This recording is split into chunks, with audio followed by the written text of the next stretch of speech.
The show begins with an underwater eruption that appears to be unleashing a hidden entity. On the surface, we can see an oil rig named Kinloch Bravo in the middle of the ocean. Many workers have been there for months and they are finally returning home. We then see a goofy employee named Baz who is playing video games and is excited to board the chopper back home. Moments later, the offshore manager of the rig, Magnus, receives a call from his superiors. He is told that a power failure has delayed the choppers, leaving them stuck for a while. Magnus is upset and asks when they are coming to pick up his employees, but before he can get any response, the phone abruptly cuts out. Meanwhile, the entire communication system at the location goes down, leaving them unable to contact anyone. This is perfect for Baz, who just wants to play video games. After this, Magnus calls in a meeting and announces that the choppers are not coming to pick them up at the moment. This causes everyone to become really worried. One of the older men, named Hutton, is particularly difficult and demands to know when they're returning home. He begins to chastise Magnus and blames him for all their problems. Suddenly,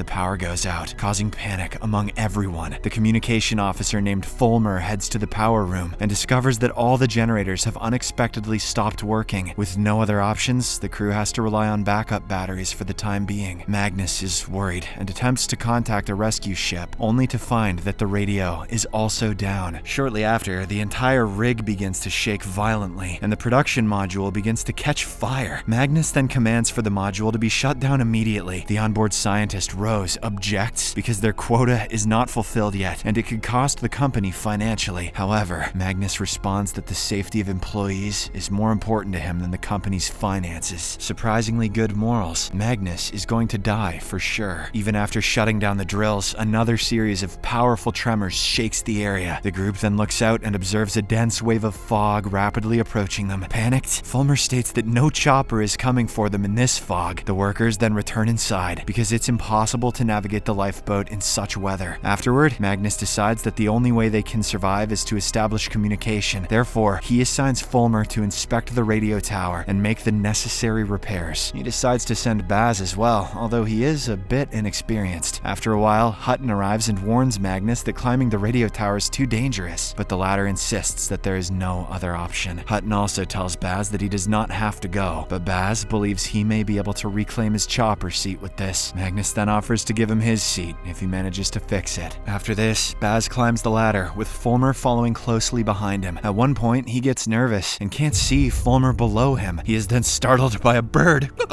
and nearly falls, but is saved by his harness. Later, while Fulmer works on the equipment, Baz begins to taunt him, claiming that he was bumped for the spot on the chopper because he is dating Rose. He then insults Fulmer, suggesting that getting close to her won't help in the long run, as she will be moving up while he will be left on his own again. This movie is trying to depict gamers as assholes. It's not true. Hearing this, Fulmer becomes infuriated and pushes Baz against the rail, demanding that he shut up his nonsense. Once he gets the equipment working, the duo prepares to leave. Baz accidentally drops the voltmeter, but an angry Fulmer leaves him behind and proceeds to descend. In the meantime, Magnus and Hutton are standing below the radio tower, arguing with each other. Suddenly, they're shocked when Baz's body crashes to the ground. Magnus calls for help, and a worried Rose rushes down to the spot. She is visibly relieved to find Fulmer still standing. The latter then explains that Baz was descending after him, but he doesn't know what happened. Following this, a medic named Kat arrives and takes Baz to the infirmary. She claims that he needs to be transferred to the mainland hospital as his injuries are internal. Hutton demands that Kat fix him up, but she insists that she can only stabilize him and keep him comfortable until he can be transferred. Hearing this, an enraged Hutton begins knocking objects around the room before storming out in anger. In the control room, Fulmer attempts to contact the Coast Guard but receives no reply. When Rose arrives to see him, he confesses that he feels guilty for not being able to protect Baz. She consoles him and states he should have seen it coming because Baz already slipped on the way up. Fulmer tells her that just before the accident, they were arguing because Baz was talking badly about their relationship. Upon hearing this, Rose kisses him and reassures him that Baz's accident is not his fault. She's not suspicious at all, which is, in itself, suspicious. Later, as Kat is leaving the restroom, she is suddenly attacked by an enraged Hutton. He begins to choke her and demands that Baz recover at any cost. Kat, who is is an army medic, quickly pins the aggressive man down and leaves him on the floor. Meanwhile, in the infirmary, Baz slowly regains consciousness and sees a vision of what happened underneath the water, which was shown in the first scene. Later, Hutton rushes to see Magnus and blames him for the incident. He demands that Magnus call the Navy or do whatever it takes to get a helicopter, but Magnus realizes that there's no point in arguing with him, so he quietly exits the room. Following this, Hutton begins going through Magnus's documents and discovers a confidential file. After some time, Hutton arrives at the helipad and begins to make a huge scene. He gathers all of the workers and claims that Magnus is keeping a big secret and making excuses about fog and bad weather. He accuses Magnus of sending Baz up the tower because he was scared of something. Hutton urges him to start telling the truth before he shows them the confidential file. Having no other option, Magnus steps up and informs everyone that their company has planned to decommission the entire Kinloch field and terminate every employee. They didn't want him to reveal this, fearing the employees would start quitting before the decommissioning process. Magnus says his priority is now to get them home, and that is what he is going to do. Before the shocked workers can process the information, tiny particles start falling from the sky, which look like snow, but are actually ash. Just then, an injured Baz appears, and to their surprise, they discover that his previously broken body has miraculously healed. He appears distressed, so the workers rush to his aid and give him a jacket. Baz then begins claiming that it is too late because it is already begun. He then loses consciousness again, so the other workers take him to the infirmary. Shortly after, he awakens and finds himself on the stretcher. Rose inquires about what he was saying on the helipad, but Baz claims that he has no recollection. He simply states that there was something out in the fog and that he has been hearing voices in his head. Kat then tries to take a blood sample from him, which makes him angry. He becomes aggressive and refuses to cooperate, but the girls restrain him and manage to take his blood anyway. At this point, Baz appears terrified and claims that a massive wave is on its way. After the others leave, he examines his wound and notices some shiny objects that appear to hasten the healing process. Outside the control room, the team notices a light that is flashing from below. A worker named Lek goes out and recognizes it as Morse code sent by the standby vessel. The crew then realizes that the message is a pan, or possible assistance needed, repeated multiple times. Magnus instructs Fulmer to respond to the message by flashing lights across the deck to establish communication with the ship's crew. Meanwhile, we see that Hutton is confined to a room to keep him from causing further disruptions. In the medical room, Baz discovers that his wounds have miraculously healed. When he looks at himself in the mirror, he sees the vision of the rig being destroyed. He then leaves the room and changes into his uniform. Suddenly, he gets a severe headache and his gold tooth falls out. Afterward, the superiors are discussing the decommissioning when Kat rushes in to inform them that Baz is missing. Meanwhile, an older employee named Alwyn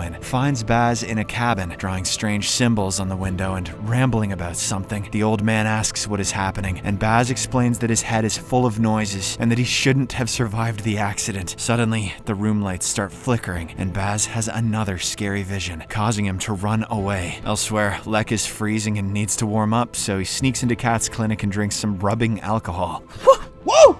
He then steps into the shower, but soon after, his entire body begins to hurt. His chest tattoos start to fade, and his eyes, palms, and body begin to bleed. Lex screams in agony as blood continues to flow through his pores. A while later, an employee arrives to deliver Lex dinner, but discovers him dead in the shower. She promptly informs her superiors, who are appalled by the situation. Kat tries to determine the cause of death, but is unsuccessful, so she concludes that he died from blood loss. Just then, a worker approaches them and shows them Baz's golden tooth. Rose then speculates that those exposed to the ash in the air have been infected with the substance. She states that the substance removes impurities from the body. This explains why Baz's dental fillings came out and why Lex's tattoos were stripped. His Prince Albert also fell out, but no one wants to talk about that. Moments later, they spot an unfamiliar light outside that doesn't appear to be from the ship. Alwyn and Fulmer team up to investigate, and during this time, Fulmer accidentally injures his hand. Meanwhile, Hutton manages to escape from his room and starts roaming the hallways, determined to find a way out. He heads straight for the communications room and sends an SOS signal to the standby vessel. However, it turns out to be a grave mistake, as the zero visibility could cause the standby vessel to crash into the rig. Shortly after, Magnus learns of this and rushes to the control room with other employees, seeing the havoc Hutton has caused. Fulmer gets angry and the two almost get into a fight. However, Magnus intervenes and orders them to focus on the situation at hand. and he wants them to send a message to the vessel to correct its course. An announcement is then made to the entire crew, informing them to return to the platform and remain there until further instruction. Meanwhile, Alwyn locates Baz in the lower part of the deck and becomes concerned for him. He quickly approaches Baz and implores him to come back. However, the latter refuses, saying that he wants to see the creature of water that is causing all of this. Alwyn then gets closer, but Baz becomes aggressive and starts choking him. Then he begins spitting water into Alwyn's mouth in a hideous way. But before he can kill the poor guy, someone arrives there, causing Baz to run away. Following this, Alwyn collapses to the ground, unconscious. Magnus and the other employees rush to his aid and attempt to revive him, but their efforts are in vain. Kat examines him and concludes that Alwyn appears to have passed away due to drowning,